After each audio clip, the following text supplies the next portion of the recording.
This is Michael Reeder, CPA, and owner of Reeder CPA Group.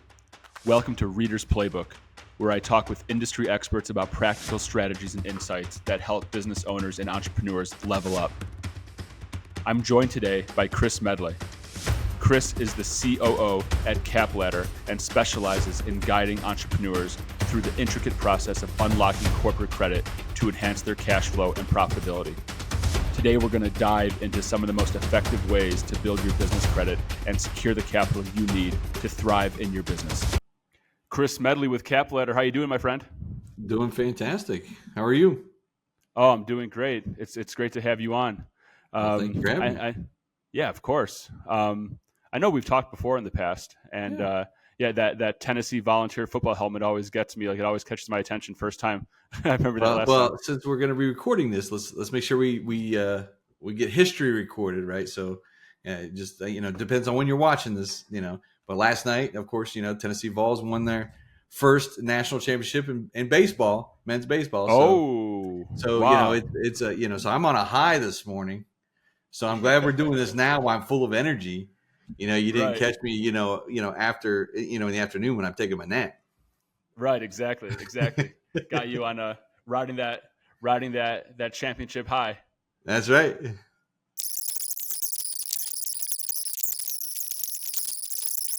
I feel like you and I can talk, of course, like we can talk sports and yeah, a bunch, personal stuff. I mean, we hit it off when we first met, and so let's go into some business stuff. So tell me, Chris Medley, CapLadder, give the audience some background into what CapLadder is all about.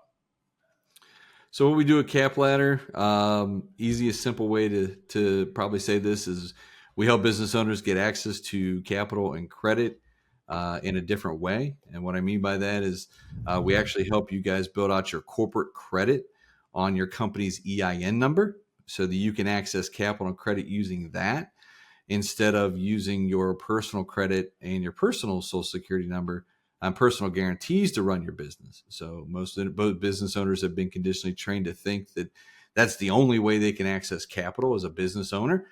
They don't know that corporate credit exists is typically what we find. They've never heard of it, don't know how to do it, don't know where to begin.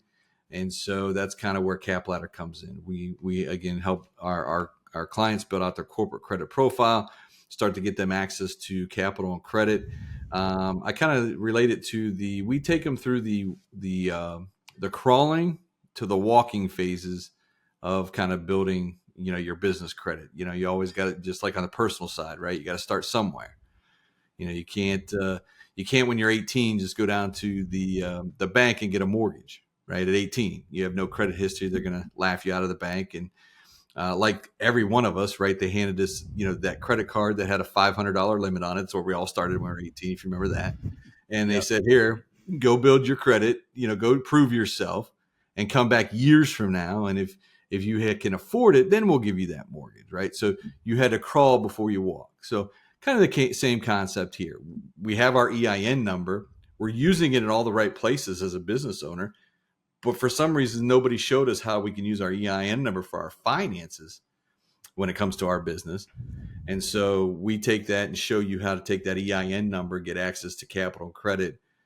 We take you through the crawling stages and set you up for success.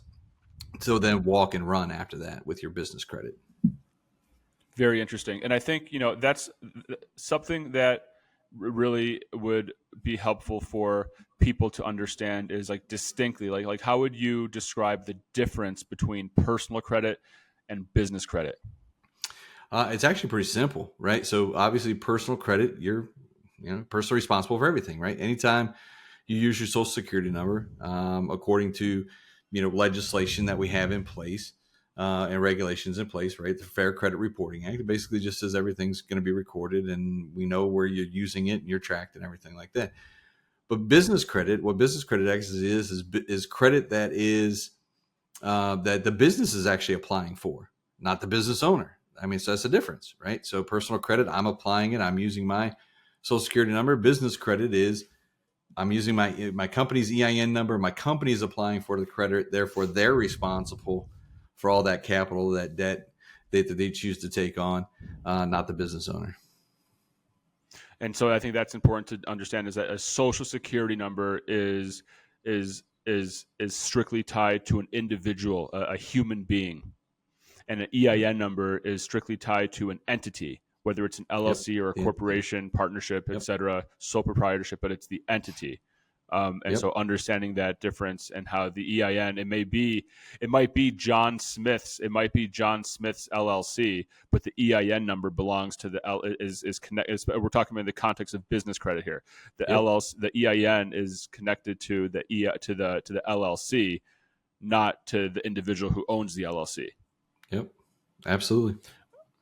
So what are the first, I mean, we know what the first steps are. I think most people know what the first steps are when it comes to getting personal credit, like you said, like 18 years old, going to the bank with no history, Right. getting a little $500, prove yourself. What are the first steps that go into establishing business credit?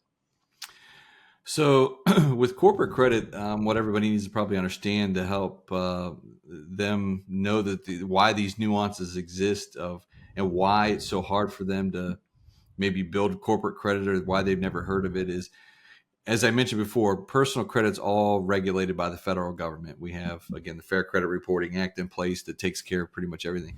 Well, in the business credit space, there is not that regulation. I don't want to call it the wild, wild west right now, but there's not any oversight. And so really the business credit reporting agencies kind of run the show a little bit. And so because there's no regulation, there's several hurdles that the everyday business owner would have a very challenging time to try to find and get through, that it probably would take them anywhere from 3 to 5 years to try to build corporate credit on their own. So one of the first ones in building corporate credit, to answer your question, is there's 125 factors that go into your business to determine their credit worthiness, to make sure that they are credible in the eyes of the banks and the financial institutions and the vendors, that they want to extend credit to your business in lieu of personal guarantees or using your personal credit. So think of it this way. The whole goal here is to establish corporate credit. And so when you think of a corporation, let's say an Amazon or a Walmart of the world, what do they have maybe that my business doesn't have that I would need to get corporate credit? So those are kind of those 125 factors that we talk about. And so for most business owners, this foundation is the most crucial part, because what we find with most business owners is that they have a lot of information all over the place that isn't the same. It isn't congruent. It's mismatches, whether it's because they've moved, or they use their home address, or they used a PO box, or they've used this or that. So there's a lot of those factors that when banks go then to the internet to try to find information on their business to see if they're legitimate or credible business or a corporation, LLC, whatever, when they see all this different information across multiple platforms, well, they don't understand who you are, and they don't understand that they're trying to figure out, are you a legitimate business or not? And so for most business owners, they end up getting denied. This is why they're getting denied for loans. I've had many business owners over the years that have had 750, 800 credit scores getting denied funding and capital, even using their personal credit, and they can't figure out why. Well, this is one of the main reasons. Your foundation has to be set up in a way to where, again, you look like a corporation, not just, and again, your information is scattered all over the place, where, again, you've used your home address, but now you have a brick and mortar. Well, you never changed your address, or you started using your brick and mortar address, but the Secretary of State still has your home address, or you never updated any of the paperwork, in that whole, where everything's filed. And so, again, the banks are looking at all that stuff, and you're getting declined because of it. So that's kind of the starting point, is that foundation. Do you have a physical address? Okay. So brick and mortar is the best, right? The next best thing would be to have a virtual office, right? Something that has a suite number attached to it. The next best is, your home address. Now, with your home address, you can use it, but understand you probably won't qualify for as much funding because banks and vendors look at those home addresses as a higher risk. So not saying you won't get anything, just saying you won't get as much. But the big no-no in this category is you cannot have a PO box, you cannot have a UPS store, you cannot have anything that's, one of those Staples mailboxes. If I were to Google the address and the picture shows up that it's it's a Staples, because I've had this happen plenty of times. They go, well, I have this, suite, this virtual address with Staples. Well, then I put in the virtual address and it's a Staples store. That's not going to work, right? We don't look like a corporation if we're functioning out of a Staples store, mm-hmm. right? You understand what I'm saying, Mike? So yeah, that's kind of why the address is, so important in this. You have to have a business phone number. I understand we all do business on our cell phone today. And I'm saying you have to stop doing that, but you have to have a separate phone number that we have to get registered with the National Directory. Now, Mike, when was the last time you used 411? 1997. Been a long time, hasn't it? Right? Yeah. Well, believe it or not, this 411 directory, National Directory, still exists, even though nobody uses it. And so because of that, we have to actually get you registered with this government National Directory. If you're not registered in the directory, you will not get funding. Again, that's part of these 125 factors. So do you have a website, a professional website? You'd be amazed how many people still don't have websites today. Do you have a business email address? That's huge. Can't be Mike's CPA service at gmail.com. That's not a business address. No, at AOL.com. At AOL, at Roadrunner, at Hotmail. Can't be any of those. Nothing. It's got to be, Mike at, company name, .com, right? Whatever matches our UL. That's a corporate business email address. So I know it sounds crazy, but again, this is kind of I don't want to call it minutiae, but this is kind of the, why you believe it or not, why you're not getting access to capital and credit. Again, there's 125 factors. We don't have time, obviously, to go into all of them.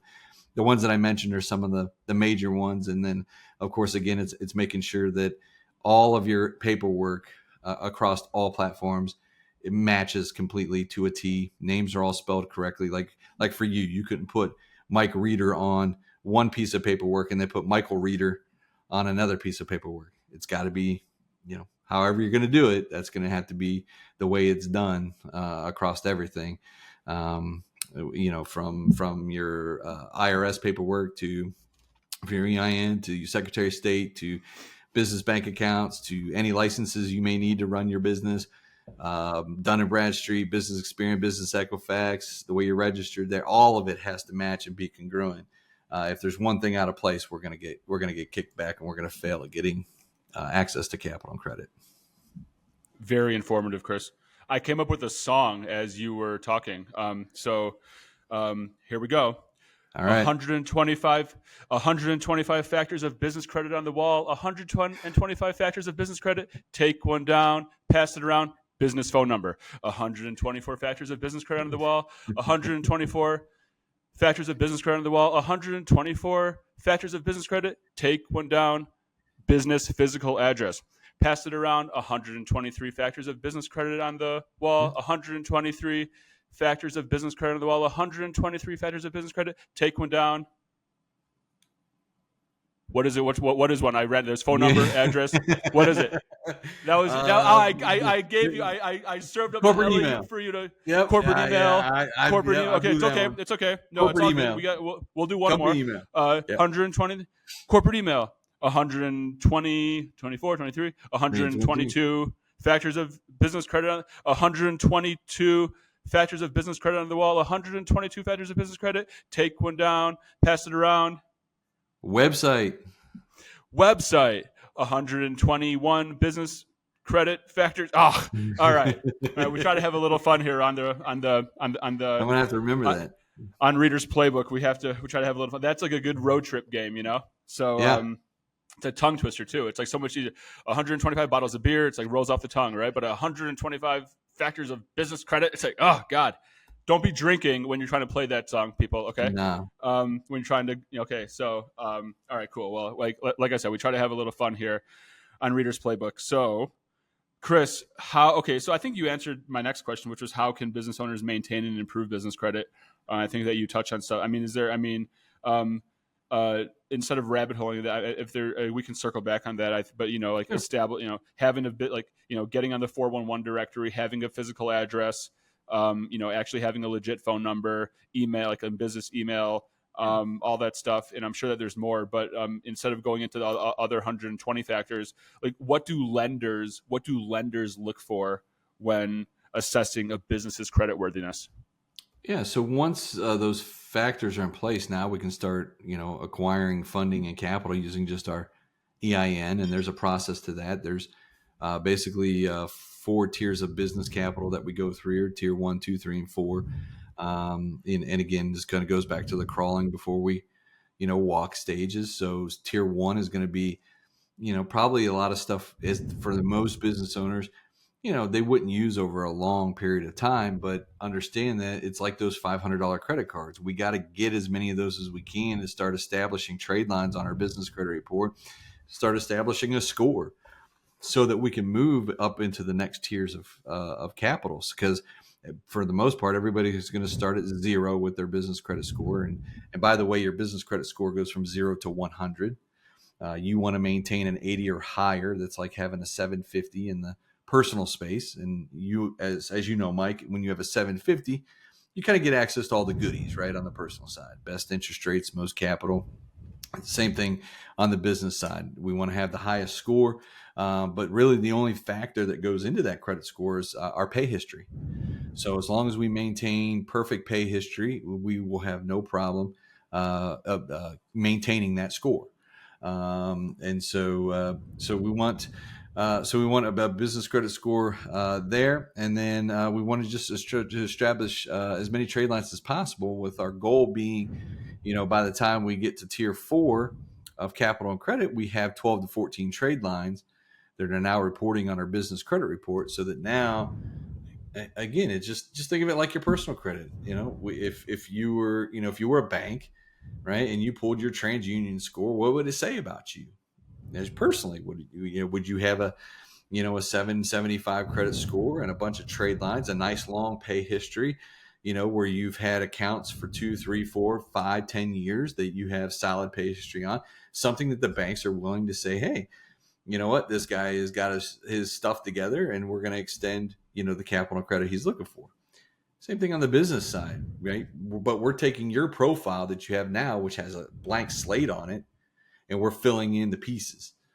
And the only way we can fill in the pieces is by going through those different tiers of capital. But we have to set the foundation of each level before we can move into the next tier, right? So like tier 2 is kind of like retail store cards. Well, if I don't have 3 to 5 trade lines reporting and, a credit score of, let's say, a 40, 50, 60, well, I'm not going to qualify for the next tier. So I can't move on to the next tier until I get to, again, a certain point where my credit report says, okay, now you qualify for this. Does that make sense? Yeah, it does. It does. And I'm telling you, Chris, like the ideas in my head are just like percolating, like as you're talking. Like I know my buddies Luis Hernandez and Donnie Gigantino, the owners of CapLadder. You should tell them, as a marketing, as a content strategy for CapLadder. You should have like a 2 or 3 minute video, and Ben will edit. My marketing guy Ben, I love you, Ben. He'll do a little something here to kind of like explain what I'm talking about. But you guys should like have that song from Drake. I go from 0 to 100 real quick. You should have that. You should have that instrumental in the background while like you guys have like 2 or 3 minutes of like different things. Like like Ben will find the right time here to drop it here just to kind of give the sample, and then it's like I get my business credit from 0 to 100 real quick. And then there's like and then you like list out maybe not all 125, right? But like the key, like maybe like 20 of them, and then it's just like boom. That will crush it for CapLadder. Drive so much, that'll like increase the YouTube subscribers on CapLadder, overnight. Okay. Common mistakes to avoid when building or leveraging business credit? The number one mistake that people can make when in building corporate credit is, I don't want to say doing it on your own, but there is with business credit, it has to be done intentionally, but it also has to be done in the right order. That's kind of probably the biggest mistake. So what I mean by that is, again, I'll touch on personal credit. Personal credit's done automatically. I use my social security number. Everything's recorded and reported. Nothing I can do about it. Business credit is not that way. So not only do I have to know where to go to build my corporate credit, I have to do it in the right order, because if I were to apply for something that I'm not ready for and I get denied, I actually have to wait 6 to 12 months before I can reapply. So that's going to set you back. So that's why we have a process when, again, we go through tier 1, 2, 3, and 4. We have to know that you're ready for those next tiers, because we don't want to get in there and apply for something and then get denied, because we don't want that setback. So the other challenge, and what I mean by you have to know where to go, and this is the number one reason that business owners cannot build business credit on their own. Only 7%, Mike, only 7% of all businesses, lenders and vendors here in the United States report your pay history to the 3 major business credit bureaus. So think about that. What are some of them? Like 1 in 10 companies report your pay Granger, history. what are some, like Granger, Quill? What's that one? Electrical supply company. Like, what are some of the common ones that do report? So you mentioned, tier 1, Uline, Granger, Uline. CEO Creative is another one. NAV, when we monitor your business credit, is a good one. eCredible, some of the ones, and then when you get into some of the latter tiers, Home Depot, Lowe's, places like that. You have your bigger banks, right? Obviously, they're gonna report to a certain extent, and we can touch on that when you're ready. But obviously, Bank of America, Wells, Chase, JP Morgan, depending on what it is, will report to the bureau. Same thing with some of the other banks as well. But those are some of the ones. Ford Motor Credit for vehicle financing. So those are probably some of the ones that report. But think about that. You as a business owner could have been, and we get this all the time, people that come to us that have been in business for 10, 15, 20 years, and they think they have business credit because they've been around for so long and they've worked with 10, 20, 30 vendors over their lifetime. And we've pulled their credit report, and they look like a shell company, because they didn't, that none of the vendors they worked with were in that 7%. And so they had no pay history, they had no business credit score, they had nothing. So what about the timing of payments? Like, what about the timing of payments? Like, if your credit card payment each month is due on like the drop dead date each month, like, is there a strategy to pay it off like 2 weeks earlier? Sure. Anytime, again, the number one thing that's going to determine your score is your pay history. So you always want to pay on time or early. Early is better. Early will put you in the 90s. If you pay just on time every month, you'll be 80, 85, right? But just, staying above 80 is the key to that. It's easy to achieve an 80. That's not the hardest part of building corporate credit. The hardest part of building corporate credit is finding the trade lines and getting your suggested credit limit to a point where you're actually getting real amounts of credit. Does that make sense? So you kind of have 3 different scores on your credit report. You actually have your score, and I can get you an 80 credit score with only 2 trade lines. I mean, if you pay on it long enough, over a 2-year period of time, always on time, you'll have an 80 credit score. I mean, that's not the hard part. The hard part is, again, getting enough trade lines to where you can get massive amounts of capital. So there's your credit score, then there's your risk score. Like, are you a high, low, medium, or high risk, based off of how much stuff is reporting, and are you paying it all on time? And obviously, more trade lines you have, the lower risk you become, as long as you continue to pay it on time. So that's looked at as a positive. But then the last number on there is, what is your recommended credit limit? Well, if I only have two trade lines, and let's say one's Uline and one's Granger, just for the sake of argument of the show today, and they each only give me a $2,000 credit limit, well, how am I going to go to American Express and ask them for a $150,000 credit limit? What have I done to prove myself that I can worthy enough of a $150,000 credit limit? Because my credit report's only going to say, well, you got 2,000 from one, 2,000 another. We think you probably could handle $5,000. So that's your recommended credit limit, right? So in order to get that recommended credit limit up, we have to establish, again, multiple trade lines.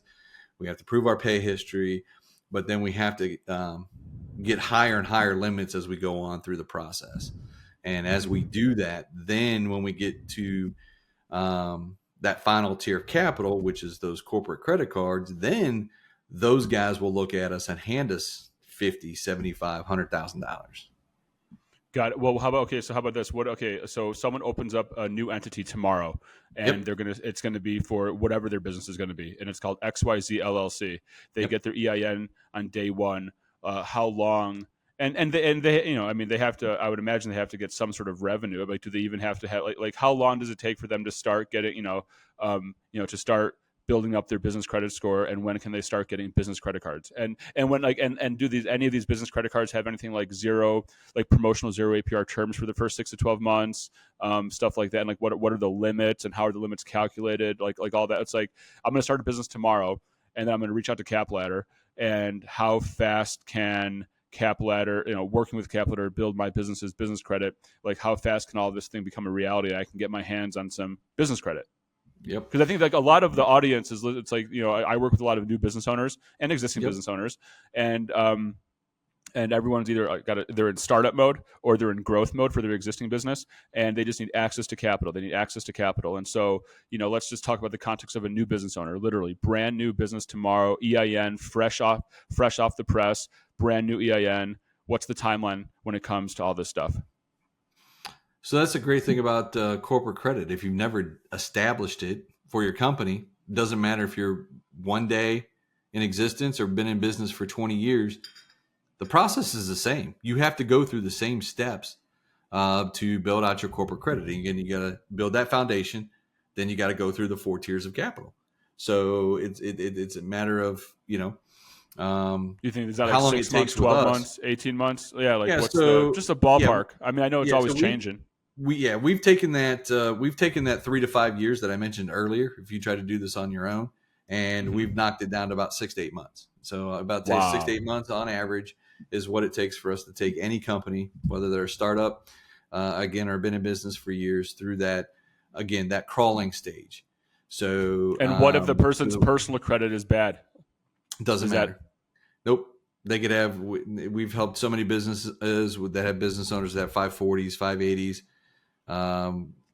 Again, your personal credit is not going to play a role or a factor in this process at all. Again, what we're doing is establish everything on the EIN.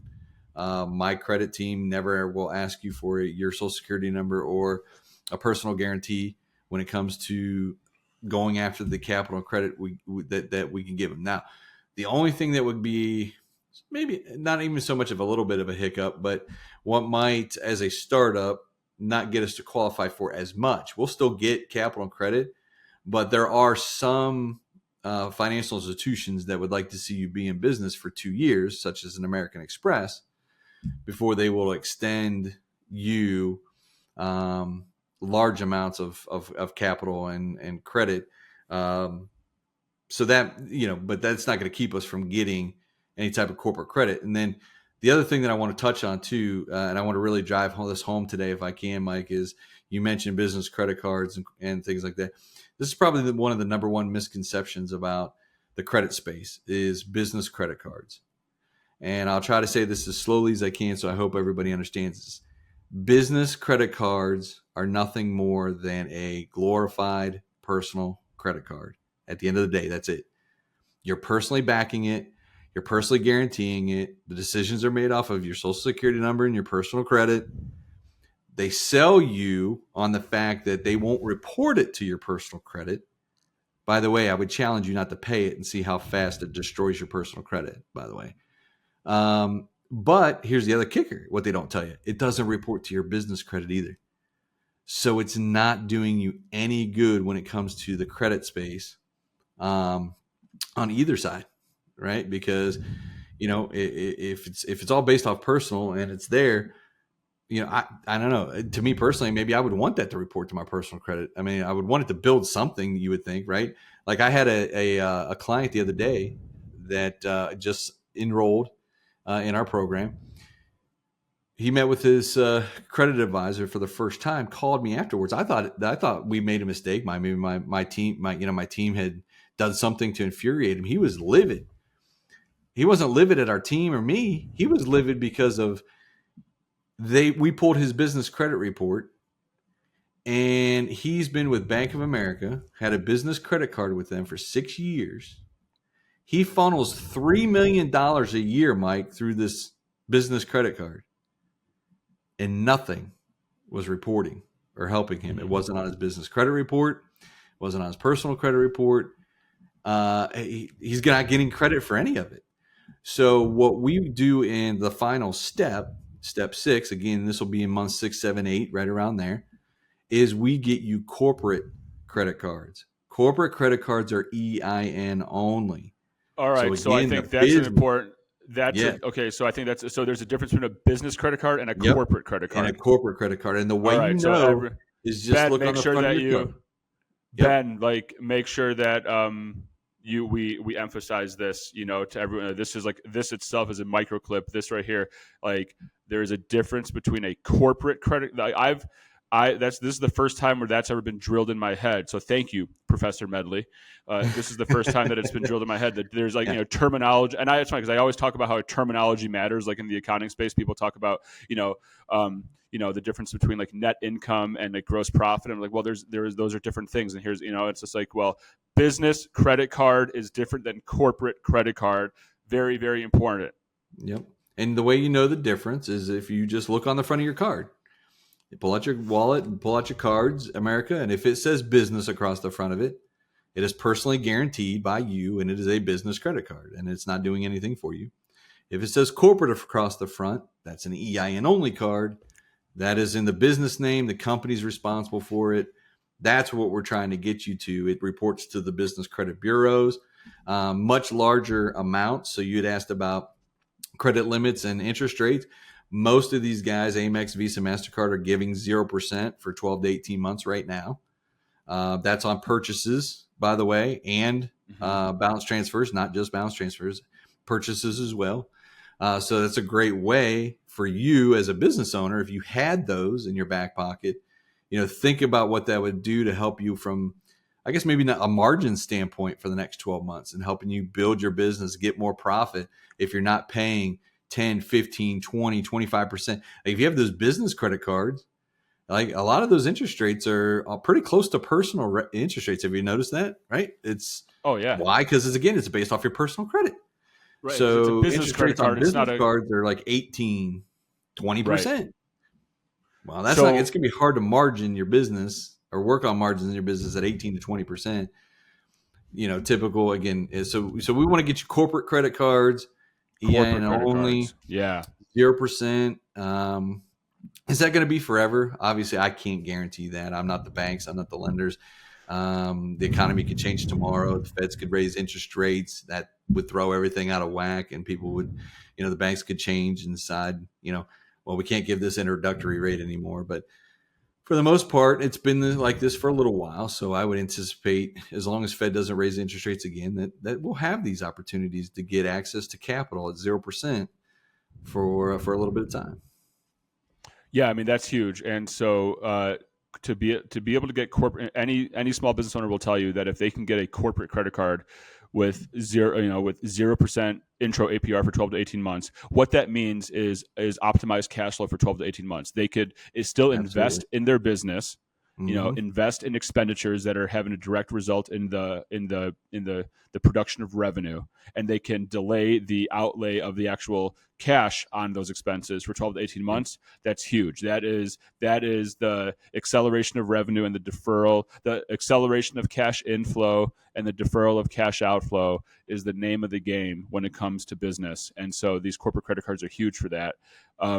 Chris, we got to bring it in for a landing, brother. I feel like we're going to have to roll this back again and do a round two with CapLadder and Chris Medley, talk all things corporate credit, not business credit, or at least talk about the differences between corporate credit and business credit. This has been very informative.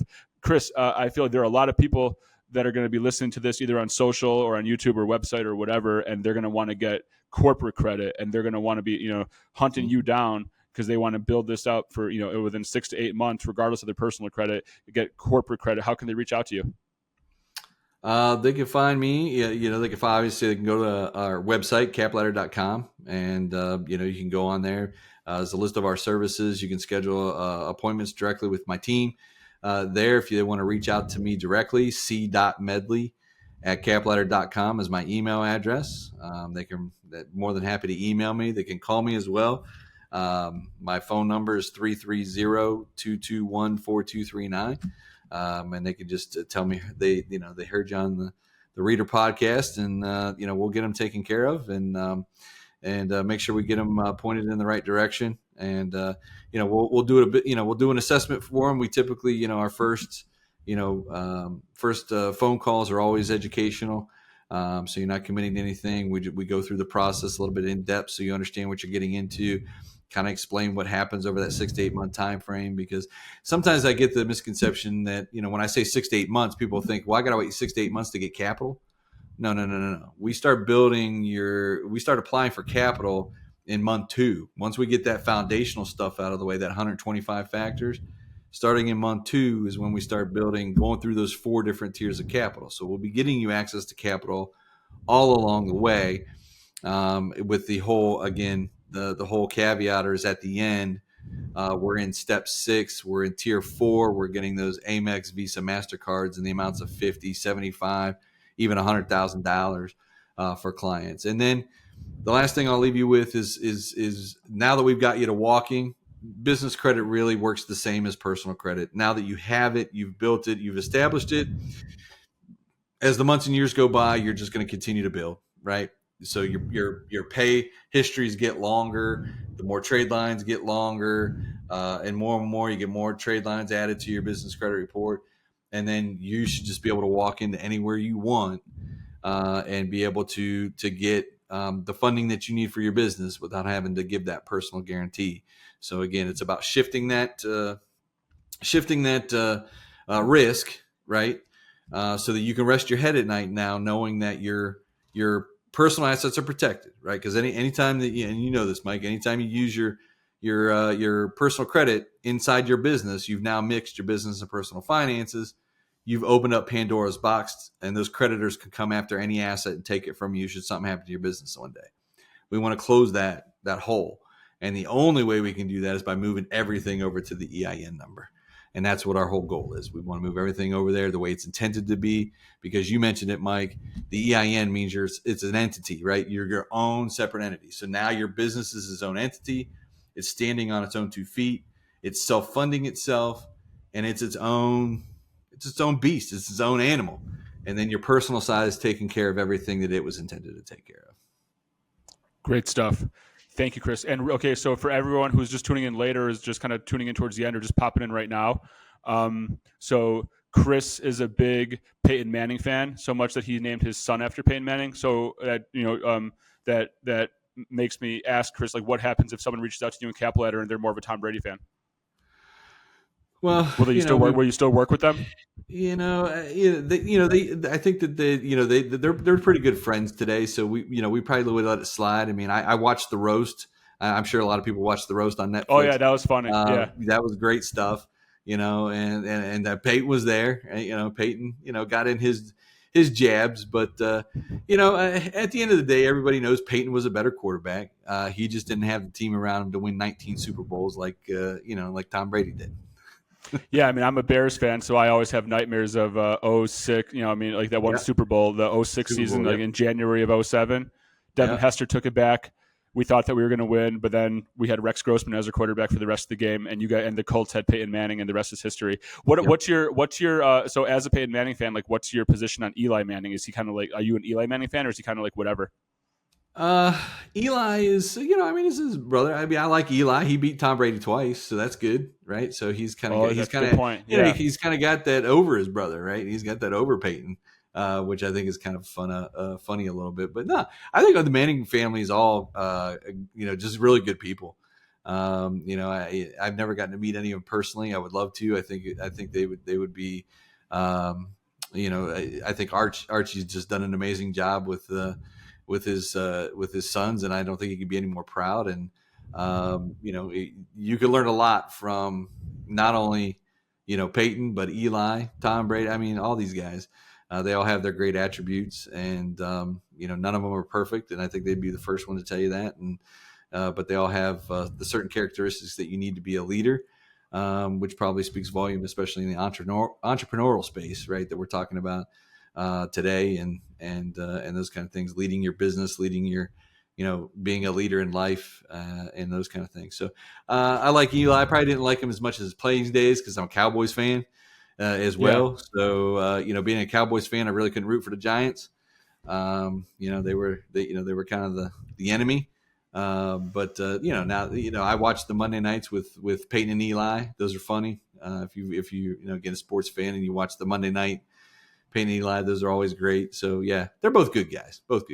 Whenever I think of like Peyton Manning, like Peyton Manning to me is like synonymous with like that's like he is now like Americana. In a weird way, I kind of think that like Peyton Manning is more Americana than Tom Brady, because I feel like Tom Brady's too Hollywood, and Peyton Manning is always like what you think of, like Chevy, baseball, and apple pie, and Peyton Manning just like classic American things. I always think of. When I think of Peyton Manning, I always think of him just getting to the line of scrimmage, calling the audible, going like Omaha, Bronco, Omaha. Omaha. Yeah, he's and like when I think of Eli, I just think of like cheesecake. Isn't that like a cheesecake brand or something? So it's just kind of like I just think of like cheesecake and dessert when I hear of Eli Manning, and I think of football Americana when I think of Peyton Manning. I would agree with that. Yeah, Peyton is definitely more, I would say, outgoing. I don't think there's a commercial he would turn down.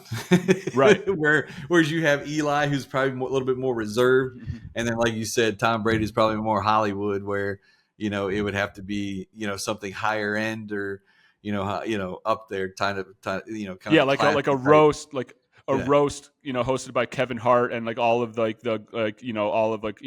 Kim Kardashians and all the Hollywoods and stuff. That's not Peyton Manning style. I think Peyton Manning is still married to his high school sweetheart, if I'm not mistaken, or a college sweetheart. Just good, wholesome family. Mm-hmm. What doesn't get talked about enough about Peyton Manning? Correct me if I'm wrong, and then we'll bring it in for a landing.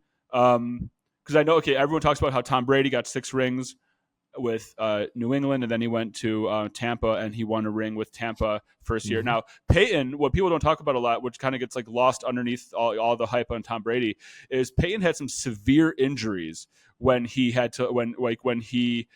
left Indy. And I can't remember off the top of my head if he got traded or signed as a free agent, but like when he went to Denver, did he win the Super Bowl in his first year with Denver? Like the first year after Denver had so he comes off these like bad like neck injuries and stuff like that. And then he goes to Denver, and Denver, they had like a great team, but then they had Tim Tebow as quarterback. And then you put Peyton Manning in there, wins the Super Bowl against the Cam Newton-led Panthers. That was his first year, right?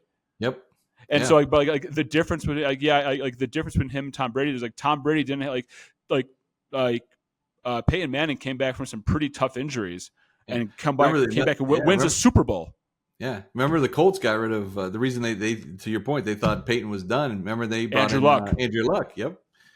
Yeah, now everyone is saying, because I'm a Bears fan, everyone is saying that Caleb Williams is that he's the best QB prospect to come out of college since Andrew Luck, and so we'll see what happens. But he's got a better surrounding core around him. I hope you're wrong.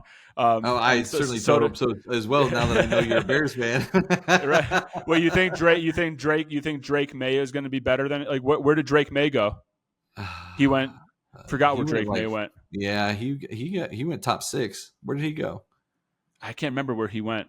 Well, and then we'll see what that Bryce, whatever it is, the whatchamacallit, the Bears, like they actually have like a talent around a quarterback now. They didn't give that to Justin Fields, and so they've got Shane Waldron as their offensive coordinator. So, all right, we can talk football. We're gonna have to roll this back, Chris. Hey, Chris, thank you so much for being on Reader's Playbook. We're going to roll it around again. Everyone, Chris Medley, CapLadder. If you want to get corporate credit, not business credit, you want to know the difference between the two. You want to start from day one under your EIN number and establish corporate credit within 6 to 8 months. But that's different than qualifying for financing in other ways. Anything corporate credit, CapLadder, Chris Medley, they're going to help you out. You know how to get a hold of him. All of his contact information is going to be at the outro of this episode of Reader's Playbook. Thank you for tuning in.